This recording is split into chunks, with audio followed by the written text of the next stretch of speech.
একটা রাস্তা যদি 50 বছর না টিকে তাহলে এটা তো আমাদের জন্য অর্থনৈতিকভাবে লোকসান, মানুষ জনগণের পয়সা বারবার খরচ হচ্ছে।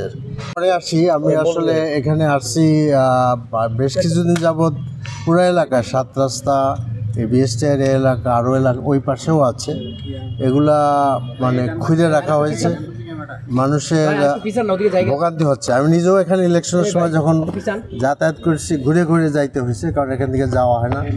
তো এখানে আমি দেখলাম অনেকগুলো অসঙ্গতি।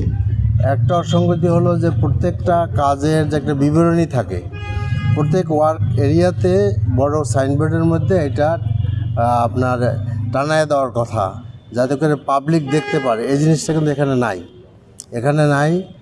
আর এখানে আমি যেটা বুঝতে পারলাম যে আসলে প্রপার কাজ হচ্ছে না আর কি। As the engineers face is concern, engineer face আমি যেটা দেখলাম আর কি, তাতে আমার কাছে মনে হয় না কাজ হচ্ছে।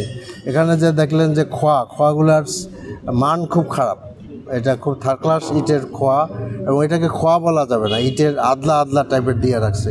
এরকম দিলে এটা কম্প্যাকশন ঠিকমতো হবে না, এবং যে রেশিওতে আপনার এখানে খোয়া দেওয়ার কথা সেই রেশিও না দিয়ে এটাকে বালি দেওয়া। কী বালি থাকার কথা ছিল না, কি বালি,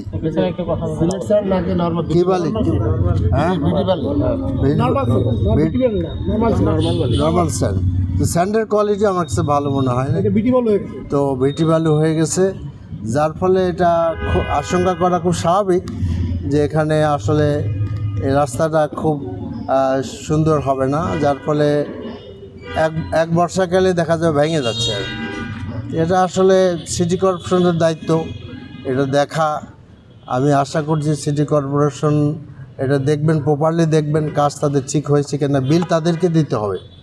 তো এটা আমি সিটি কর্পোরেশনের সাথে আলাপ করব, তাদেরকে আজকে আসতে বলছিলাম, খবর দেরি হয়ে গেছে তাদের, এই জন্য আসতে পারেন নাই। কারণ একটা রাস্তা তো কমপক্ষে 50 বছর টেকা উচিত। একটা রাস্তা যদি 50 বছর না টিকে তাহলে এটা তো আমাদের জন্য অর্থনৈতিকভাবে লোকসান, মানুষ জনগণের পয়সা বারবার খরচ হচ্ছে। দ্বিতীয় হলো, এখানে আমরা দেখছি যে রাস্তার মাঝে গাছ আছে এবং আপনার পিলার আছে, তো এগুলা তো আগেই ক্লিয়ার করা দরকার ছিল। আগে ক্লিয়ার করে তারপর রাস্তা করার জন্য এটাকে মানে অর্ডার দেওয়া হচ্ছিল। এইটা না কাটে এগুলাকে এখানে রেখে দেওয়া হয়েছে, বিদ্যুতের পিলার, এবং এটা বলা হচ্ছে বন বিভাগের মানে গাছ। আমাকে যেটা কন্ট্রাক্টর বললেন, তো বন বিভাগের কাজে তো একটা আইন কানুন আছে, নিয়ম আছে, বন বিভাগের অনুমতি ছাড়া গাছ কাটা যায় না। এখন আমরা কতদিন এখানে অপেক্ষা করব, এবং কন্ট্রাক্টর তো তার কাজ করে চলে যাবে, যার ফলে যেটা হবে গাছটা দাঁড়ায় থাকবে, বিদ্যুতের দাঁড়ায় থাকবে। আমি বন বিভাগ এবং যারা বিদ্যুৎ বিভাগ আছে তাদের অবিলম্বে এগুলো এখান থেকে অপসারণ করার জন্য আহ্বান জানাচ্ছি আজকালকের মধ্যেই, যাতে স্মুথলি কাজ করা যায়। এবং আমি আবারও আসবো, আমি দেখতে চাইবো যে এখানে আসলে কি হচ্ছে।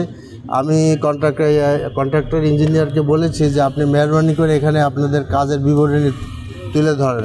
এটা কিন্তু কম্পালসারি, আপনারা জানেন, যে কোনো মানে পাবলিক কন্ট্রাক্টে তাকে তার কাজের ওয়ার্ক অর্ডার যেটা আছে সেই অনুযায়ী একটা বিজ্ঞাপন জনসাধারণের জন্য দৃশ্যমান হইতে বড় সাইনবোর্ডে দিতে হবে, সেটা এখানে দেয় নেই।